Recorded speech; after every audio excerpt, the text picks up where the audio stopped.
নমস্কাৰ আপোনালোক সকলোকে পুনৰ এবাৰ স্বাগতম জনাইছো মোৰ অন্য এটা ভিডিঅ'লে আশা কৰো আপোনালোক সকলোৰে খবৰ ভাল নিশ্চয়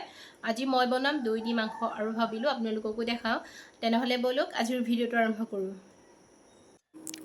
ফাৰ্ষ্টতে মাংসখিনি মেৰিনেট কৰি থম মেৰিনেট কৰিবৰ কাৰণে আমাক লাগিব আদা নহৰুৰ পেষ্ট পিয়াজ কেঁচা জলকীয়া মিট মছলা ৰেড চিলি পাউডাৰ ধনিয়া পাউডাৰ আৰু হালধি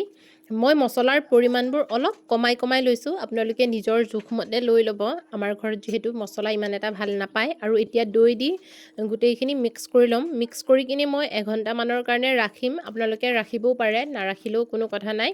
আৰু এতিয়া কেৰাহীত তেল গৰম হ'বলৈ দি মই ফাৰ্ষ্টতে আলুখিনি 50% মানে সিজি যোৱাকে ফ্ৰাই কৰি ল'ম মই আলু দিছো আপোনালোকে দিবও পাৰে নিদিলেও কোনো কথা নাই আৰু এয়া আলুখিনি 50% মান সিজি যোৱাত মই আলুখিনি উলিয়াই লৈছো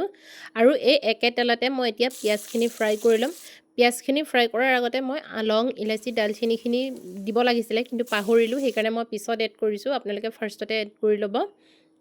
আৰু এতিয়া পিয়াজখিনি ৰঙচুৱা হোৱাত মই বিলাহীখিনি দি দিলো আৰু বিলাহীখিনি যেহেতু ধুনীয়াকৈ ভাজ খাই গ'ল এতিয়া মই ইয়াতে মেৰিনেট কৰি থোৱা মাংসখিনি দি দিছো আৰু এয়া দেখিছেনে মাংসখিনিৰ পৰা পানী ওলাইছে মানে দৈ দিছিলোঁ যিহেতু সেইকাৰণে তাৰ পৰা পানী ওলাইছে আৰু মই বেলেগকৈ পানী এড নকৰোঁ এই পানীখিনিতে গোটেইখিনি সিজিবলৈ দিম সেইকাৰণে মই এতিয়া আলুখিনি দি দিলোঁ যিহেতু গোটেইখিনি এইখিনি পানীতে সিজিব লাগিব আৰু এয়া দেখিছেনে হৈ গ'ল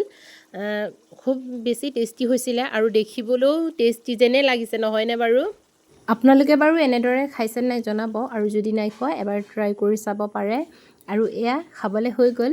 আজিৰ ভিডিঅ'টো ইমানে আছিলে আজিলৈ আহিছোঁ বাই